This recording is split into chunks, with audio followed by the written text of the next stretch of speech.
سوال یہ پوچھا گیا کہ ایک دن کا اعتکاف کرنا کیسا ہے؟ مصطفیٰ کریم صلی اللہ تعالیٰ علیہ وآلہ وسلم نے ارشاد فرمایا، من اعتکف یوما، جس نے ایک دن کا اعتکاف کیا، فرمایا ابتغاء وجہ اللہ، لیکن ہو وہ اللہ کی رضا کے لیے، تو پھر اس کا اجر کیا ہے؟ فرمایا جعل بینہ وبین النار ثلاث خنادق کل خندق ابعد مما بین الخافقین۔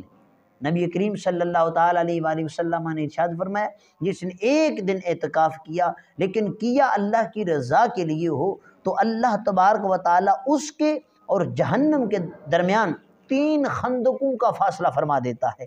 اب ایک خندق کتنی چوڑی ہے؟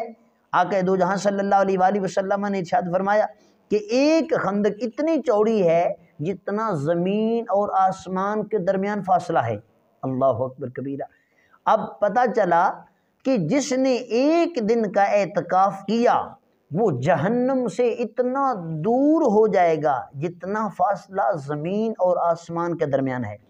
3 بار اتنا دور ہو جائے گا، 3 بار۔ جس نے اللہ کی رضا کے لیے ایک دن کا اعتکاف کیا اس کے لیے اتنا بڑا اجر ہے۔